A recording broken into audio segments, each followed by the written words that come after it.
Le vivant a ses lois, il ne juge pas, il rappelle simplement des limites.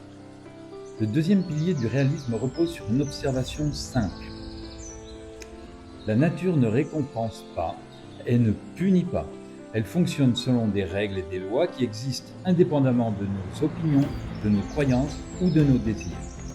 Nous sommes libres de les ignorer, mais nous ne sommes pas libres d'en supprimer les conséquences. Cette idée repose sur plusieurs constats simples. La gravité agit sur chacun de nous sans distinction. Elle ne juge personne. Les lois naturelles ne favorisent aucun peuple, aucune religion, aucune idéologie. Elles s'appliquent simplement. Les lois naturelles fonctionnent de la même manière. Elles ne commandent pas, elles décrivent les conditions dans lesquelles la vie peut se développer durablement. Le corps humain possède ses propres limites. Nous pouvons manquer de sommeil, subir du stress ou ignorer une douleur, mais jamais sans conséquence. Nos limites biologiques ne sont pas des opinions, ce sont des réalités. Les écosystèmes disposent eux aussi de seuils de résistance.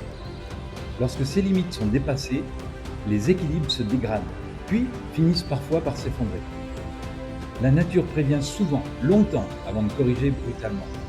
Cette réalité concerne aussi bien les individus que les sociétés.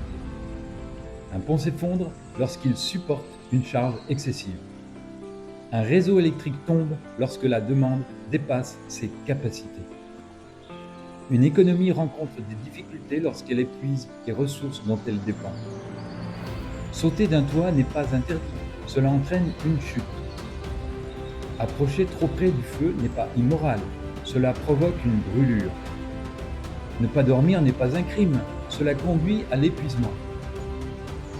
Ignorer un voyant rouge sur un tableau de bord n'empêche pas la panne. Les limites naturelles fonctionnent exactement de la même manière. Elles ne sont pas des interdictions, elles sont des avertissements. Le vivant ne négocie pas, il s'adapte ou il disparaît. La voie naturelle consiste à comprendre les limites pour agir intelligemment. Reconnaître les limites naturelles ne réduit pas notre liberté, mais notre liberté s'arrête où commencent les limites des lois de la nature. Comprendre les lois du vivant nous permet d'agir avec lucidité.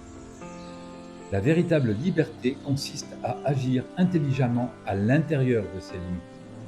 C'est pourquoi le deuxième pilier du réalisme affirme « La nature ne juge pas, elle rappelle des limites ».